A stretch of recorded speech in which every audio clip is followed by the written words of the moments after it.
నమస్తే. శ్రీ గురుభ్యో నమః. శ్రీమాత్రే నమః. ఆదిత్యాయ చ సోమాయ మంగళాయ బుధాయ చ గురు శుక్ర శనిభ్యే రాహవే కేతవే నమః.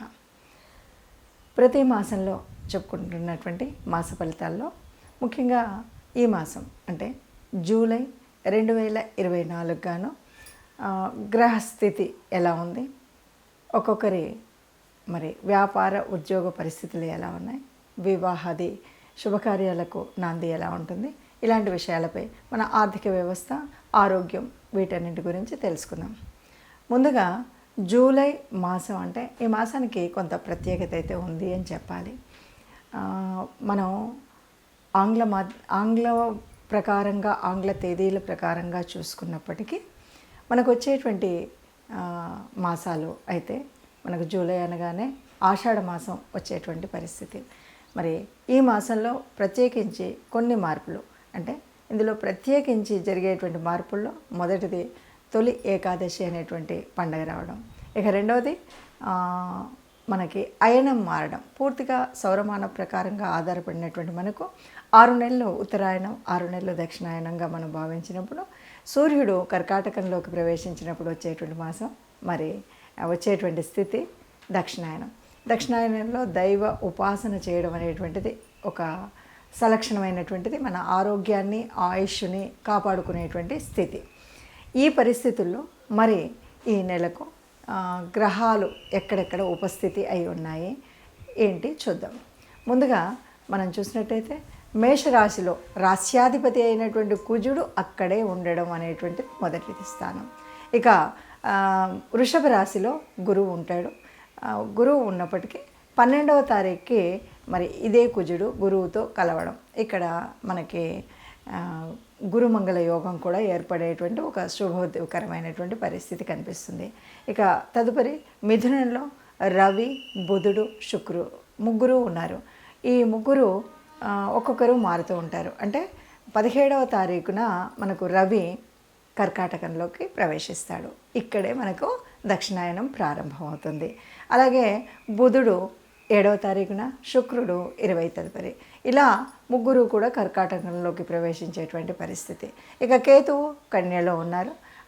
శని భగవానుడు మరి తన స్వక్షేత్రమైనటువంటి కుంభంలో వక్రగతిలో ఉండడం మనకు తెలుసు. ఇక మీనరాశిలో మరి రాహు ఉన్నాడు. ఇది మనకు కనిపించేటువంటి గ్రహస్థితి. ఇలాంటి పరిస్థితుల్లో ఒక్కొక్క రాశికి కాను ఎలా ఉంటుంది అంటే ఈ 12 ద్వాదశ రాశుల్లో కూడా ఉన్నటువంటి గ్రహస్థితిని బట్టి ఏ రాశి వారికి ఈ రాశిలో ఎలా ఉంటుంది, ఈ నెల కాలం ఈ పరిస్థితి అన్నది తెలుసుకుందాం. తదుపరి రాశి సింహరాశి. సింహరాశి వారికి జూలై మాసంలో ఎలా ఉంటుంది? జూలై మాసంలో సింహరాశి వారికి ఎలా ఉంటుంది అంటే ముఖ్యంగా ఇది అన్ని రకాలు, ఏ రకమైన వృత్తిలో ఉన్నటువంటి వారైనప్పటికీ కూడా అన్ని రకాల వృత్తుల వారికి అధిక ఆదాయం అయితే ఉంటుంది అని చెప్పొచ్చు. అది వృత్తి ఏదైనా ఉద్యోగం ఏదైనా చక్కగా ఆదాయం మాత్రం నిండుగా ఉంటుంది, అధిక ఆదాయం ఉంటుంది. అట్లాగే మీరు యత్నించినటువంటి కార్యాలు, ఇంతకుముందు ఏదైనా ప్రయత్నించారు, ఇలా చేయాలనుకున్నారు, ఎక్కడికో వెళ్ళాలనుకున్నారు, ఏదో కొత్త వ్యాపారం పెట్టాలనుకున్నారు, కొత్త వృత్తి ప్రారంభించాలనుకున్నారు, ఇలా మీరు ఏ వృత్తి వ్యాపారాలు ఇంతకుముందు ప్రయత్నించారో ఆ యత్నించినటువంటి కార్యం సిద్ధించడానికి చక్కటి సమయంగా ఈ సమయాన్ని చెప్పొచ్చు. అలాగే మీకు ఇంతకుముందు ఏదైనా చిన్న పొన్న అనారోగ్యం ఉంటే కనుక ఆ అనారోగ్యం నుండి మీకు ఆరోగ్యం సిద్ధించేటువంటి సమయంగా కూడా చెప్పొచ్చు. అలాగే మనసు ఉల్లాసంగా ఉంటుంది. అట్లాగే మీరు అనుకున్నటువంటి విషయాన్ని అనుకున్నట్టుగా చేయొచ్చు.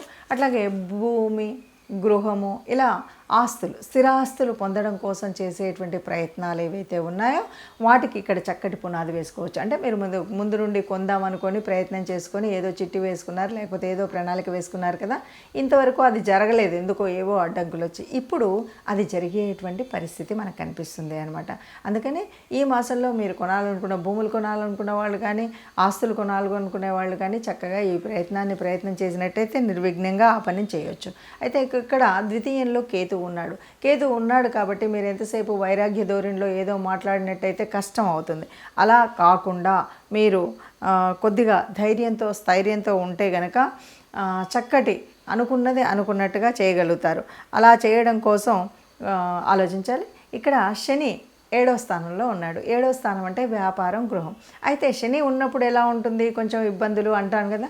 కానీ ఇక్కడ ఉన్నటువంటి శని భగవానుడు వక్రించినటువంటి శని భగవానుడు, సప్తమంలో వక్రించిన శని భగవానుడు ఉండడం వల్ల వ్యాపారపు వృద్ధి ఉంటుంది. అంటే పార్ట్నర్షిప్ వ్యాపారాలు ఏవైతే ఉన్నాయో అవి వృద్ధి చెందడము ఉంటుంది. అలాగే భార్యాభర్తల మధ్య ఉండేటువంటి సత్సంబంధం బాగుంటుంది. అయితే ఇక్కడ ఒక్క విషయాన్ని, ఆరోగ్యం బాగుపడుతుంది అని చెప్పినప్పటికి కూడా 8లో ఉన్న రాహువు వల్ల ఏదైనా అంటే తొందరగా వ్యాపించేవి కొన్ని అంటువ్యాధులు ఇలా ఉంటాయి కదా, ఇలాంటప్పుడు మాత్రం జాగ్రత్తగా ఉండాలి. అంటే నలుగురిలోకి వెళ్ళినప్పుడు మీ తగు జాగ్రత్తలు తీసుకున్నట్టయితే ఆరోగ్యం బాగుంటుంది. ఇక 9లో ఉన్నటువంటి కుజ భగవానుడు, 9లో కుజ భగవానుడు ఉన్నాడంటే పూర్వపుణ్య ఫలం వల్ల జరిగేటువంటి ఈ స్థానంలో భాగ్యంలో మనకు కుజుడు ఉన్నాడంటే, కుజుడు అంటే కోపం వస్తుంది, కుజుడు అంటే యుద్ధానికి బయలుదేరుతాడు, ఇలా కదా మన అభిప్రాయం. అలాంటివి కూడా కుజుడు తన స్వస్థానంలో ఉండడం వల్ల కూడా ఇక్కడ ఏంటంటే మీరు చేయాలనుకున్నటువంటి పనులు ఇంకొకరికి ఉపయోగపడేలాగా ఉంటాయి అన్నమాట. పుణ్యం పెరిగే విధంగా ఉంటుంది. అంటే సైన్యాధికారి స్థానంలో ఒకరికి సహాయం చేయడం, ఒక వైద్యుడి స్థానంలో మీరు ఇంకొకరికి సహాయం చేయడం, ఇలాంటివన్నీ ఉంటాయి. ఇక మరి 10వ స్థానంలోకి వచ్చేసరికి మరి గురుమంగళ యోగం కలిగేటువంటిది కూడా ఉంది. కాబట్టి మీరు ఏది అనుకుంటే అది చక్కగా సమృద్ధిగా చేయగలిగేటువంటి స్థానం ఉంటుంది. 10వ స్థానము అంటే ఇది మీకు ఉద్యోగ స్థానం.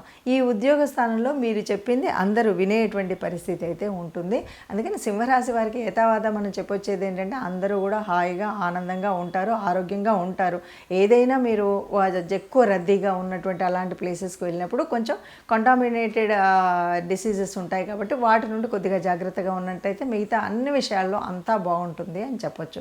ఇష్టదేవత ఆరాధన, అట్లాగే సూర్యుడి యొక్క ఆరాధన మర్చిపోకుండా చేసుకుంటే అంతా మంచిగా ఉంటుంది. ఇప్పటి వరకు మనం చూసినటువంటి ఈ గ్రహ పరిస్థితుల మూలంగా ఒక్కొక్క రాశికి ఉన్నటువంటి స్థితిగతుల మూలంగా ఏది ఏమైనా మనం చెప్పుకునేటువంటిది ఒక విషయం ఎప్పుడు చెప్పుకుంటున్నట్టుగానే మనకు ఇదంతా కూడా గోచార రీత్యా. ఈ గోచార రీత్యా అందరికీ ఇలాగే జరుగుతుందా అన్నప్పుడు కోటాను కోట్ల మంది ఉన్నటువంటి వాళ్ళల్లో అందరికీ ఇలాగే జరుగుతుంది అని చెప్పాం.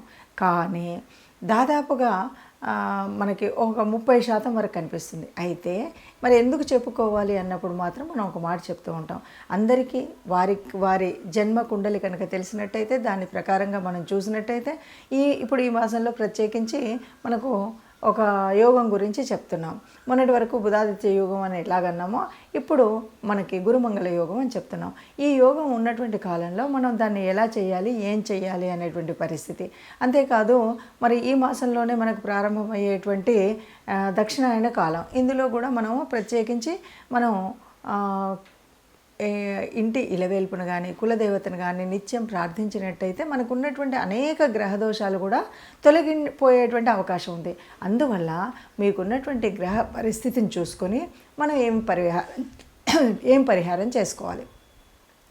ఏం పరిహారం చేసుకోవాలి అన్నప్పుడు ముఖ్యంగా ఇప్పుడు వచ్చేటువంటి కాలం కూడా దేవతలకు నిద్రాణ స్థితి కాబట్టి మనం ఎంతసేపు దేవత ఉపాసన చేయడం, దేవతల్ని ప్రార్థించడం, అందులో ముఖ్యంగా మీ ఇష్టదేవత ఆరాధన లేకపోతే కులదేవత ఆరాధన అనేది మర్చిపోకుండా చేయడం. దానితో పాటు ఆరోగ్యం సరిగ్గా ఉండాలి అనేటువంటి వాళ్ళందరూ కూడా, ఎవరైనా అనారోగ్యంతో ఉన్నటువంటి వారు కానీ ఇప్పుడున్న వాళ్ళు ఆరోగ్యాన్ని సమతుల్యంగా ఉంచుకోవాలనుకునేటువంటి వారు కానీ ప్రత్యక్ష సూర్యనారాయణుడు మర్చిపోకుండా ప్రార్థించడం, సూర్య నమస్కారాలు చేయడం, ఆదిత్య హృదయం వినడం, ఇవి ఈ మాసమంతా తప్పనిసరిగా చేయాలి. ఈ మొదటి పక్షంలో చేయాలి, రెండవ పక్షంలో చేయాలి. ఇందులో ఎలాంటి అది లేకుండా మీరు నిత్యం చేయడం. ఇంకా వీలైతే కనుక ముఖ్యంగా చెప్తూ ఉంటారు ధ్యానం అంటుంటారు. ఎందుకంటే ప్రశాంతంగా ఉండడం, మానసికంగా అల్లకల్లోలం లేకుండా మనం ఉండడం అనేటువంటిది ప్రత్యేకించి ఈ మాసం నుండి రాబోయే 4 మాసాల వరకు మనం చేయవలసినటువంటిది. ఎందుకు అంటే ఇక్కడ మనకి దేవతలందరూ కూడా నిద్రలోకి వెళ్తున్నారు అంటారు. అంటే ముఖ్యంగా స్థితికారకుడైనటువంటి విష్ణుమూర్తి నిద్రాణంలోకి వెళ్ళేటువంటిదే మనకు శయన ఏకాదశి. మరి ఇక్కడ నుండి అంతేకాదు దక్షిణాయన కాలం, ఇక్కడ అంతా కూడా సూర్యుడు భూగోళానికి దూరంగా వెళ్తాడు కాబట్టి సూర్యుడు తాను ఇచ్చేటువంటి శక్తిని ఇవ్వడు కాబట్టి మనకు అనేక రకాలైన అనారోగ్యాలు వచ్చేటువంటి సమయం కాబట్టి మనం ఈ పని చేస్తూ కొన్ని రెమెడీస్ మనకు అందులో ఎలా ఉన్నా, మంచి చేసినా చెడు చేసినా, గ్రహాల స్థితి ఎలా ఉన్నా కూడా కొన్ని రెమెడీస్ అయితే చేయాలి. ముఖ్యంగా విష్ణు సహస్రనామాన్ని వినడం, దాంతోపాటు గోశాలకి వెళ్ళడం, గోవులకి గ్రాసం తినిపించడం, ఇలాగే దానం, అలాగే మనం ఎప్పుడు కూడా ధ్యానం, ఈ రెండు కూడా ఈ 4 ఏళ్ల కాలానికి ఇది ఒకే రెమెడీ అండి. మనకు చేతనైనంత దానం చేయడం, ఏదైనా సరే ప్రశాంతంగా ఉంటూ ఇష్టం వచ్చినట్టుగా ఎక్కువ తక్కువగా మాట్లాడకుండా ఉండడం అనేటువంటిది మంచి రెమెడీగా మనం చెప్పుకోవచ్చు. ఈ రకంగా మనం చేసినట్టయితే అందరం సుఖంగా ఉంటాం, అందులో మనము ఉండాలని ఆశిస్తూ సర్వే జనా సుఖినో భవంతు.